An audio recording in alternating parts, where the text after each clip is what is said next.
Scripture reading this morning is from Psalm number 29, and it goes like this. You beings, give to the Lord glory and power. Give to the Lord the glory that is due God's name. Bow down to the Lord in holy splendor. The Lord's voice is over the waters.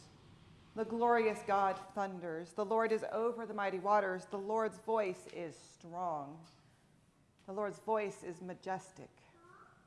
The Lord's voice breaks cedar trees. Yes, the Lord shatters the cedars of Lebanon. He makes Lebanon jump around like a young bull, make Syrian jump around like a young wild ox.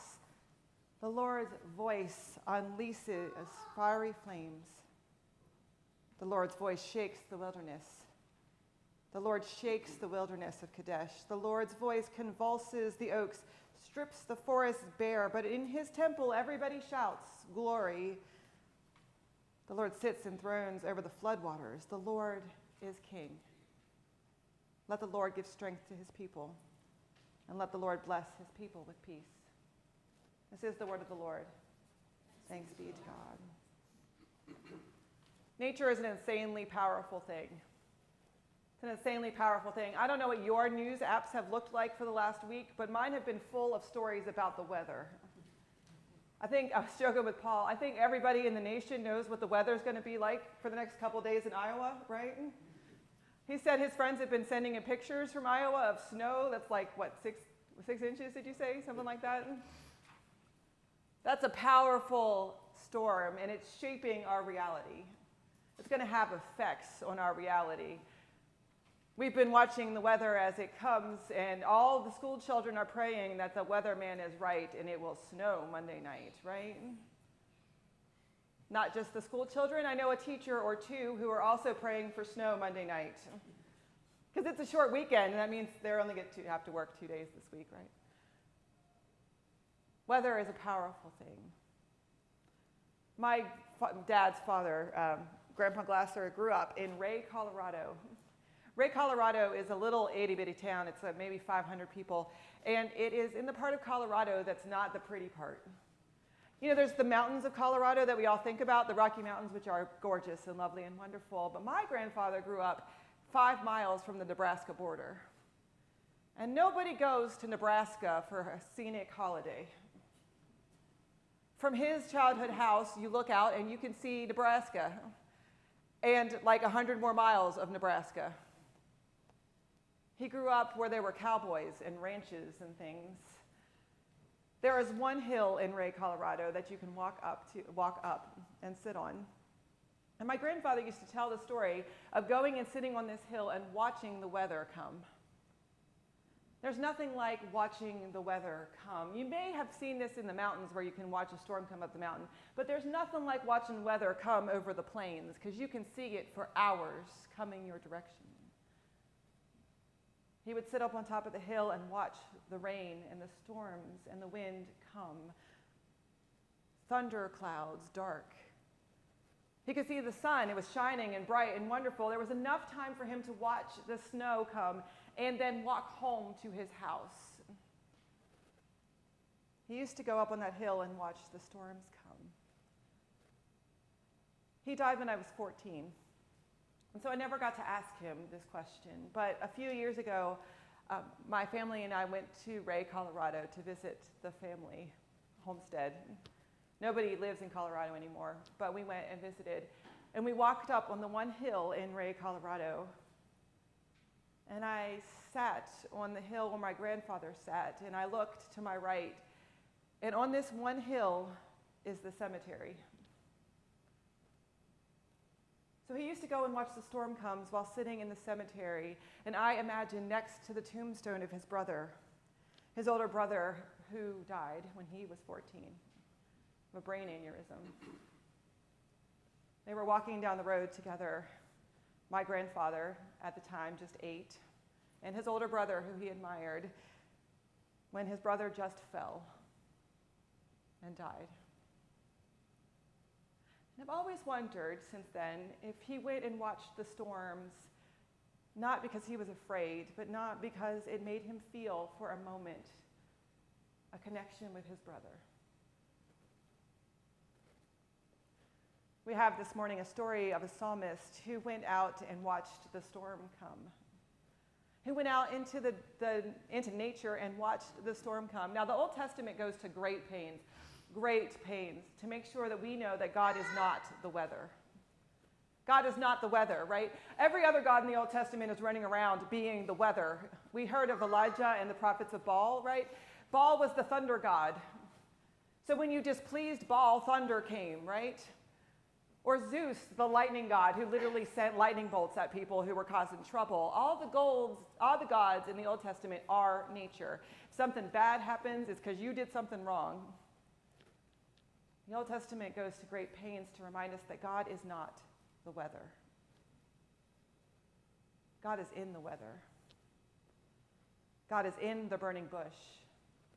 God is not the fire that caused the burning bush to be on flames, but God is in the midst of the fire where the bush is not consumed. God is not the wind that splits the Red Sea, but God is in the midst of that wind. God is not the weather.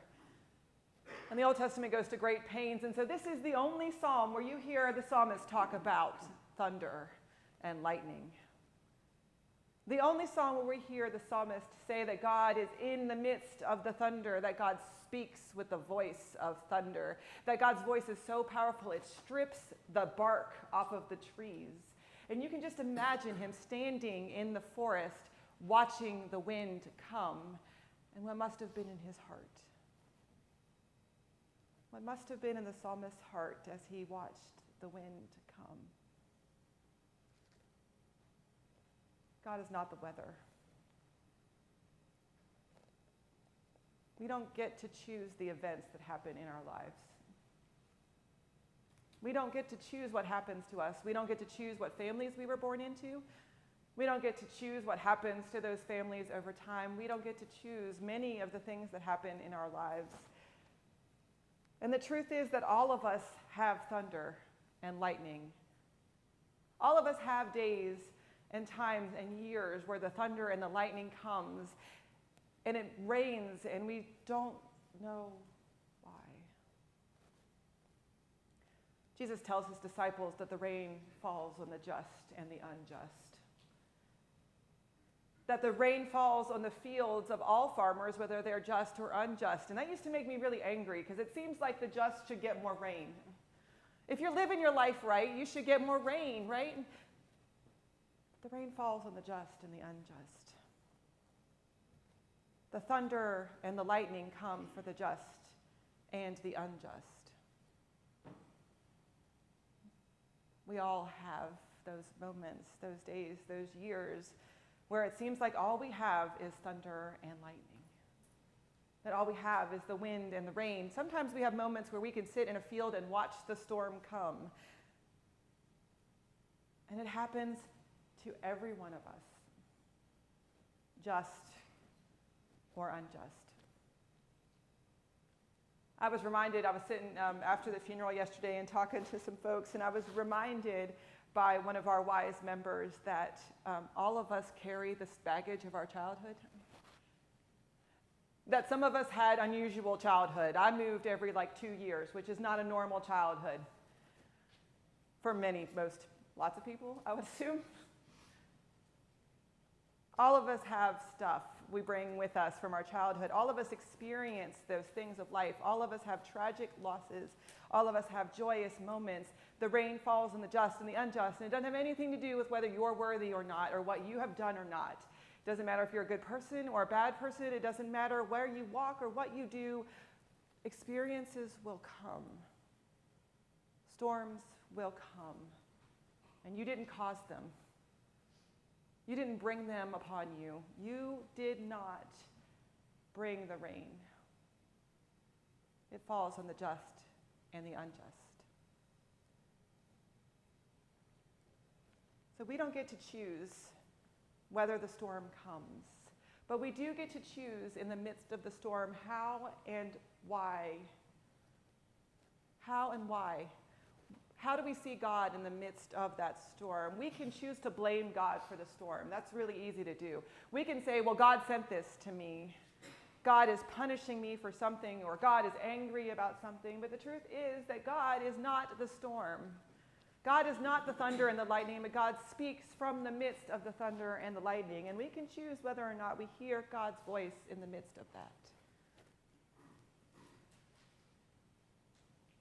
God is not the storm. God is not the things that happen to you in your life. God is not punishing you or sending things to test you. God is not the storm, but God is in the midst of the storm. And we can choose to hear God speak. Because God is speaking. God's voice is powerful as the wind that strips the bark from the trees. And God is speaking to you, and we can choose our attitude. And I don't mean like whether you're a happy person or not. You are welcome to feel whatever you feel in the midst of the storm. But we can choose our attitude, which is how we approach the storm. God is speaking in the midst of whatever it is that you're experiencing in your life. God was in the whatever happened to you before in your life. God will be with you in whatever happens in the future of your life. And we can choose to sit and wait for the storm to come and then blame God for getting wet. Or we can see God in the midst of that and experience a God who can consume a bush without can set a bush on fire without consuming it. Whatever has happened to you in your life was not your fault. God is not blaming you or punishing you for those things. But God is asking you to have an attitude of listening and of changing and of taking a next step that sees a God who speaks and who has ears open to hear it. And this is the word of the Lord. Thanks be to God.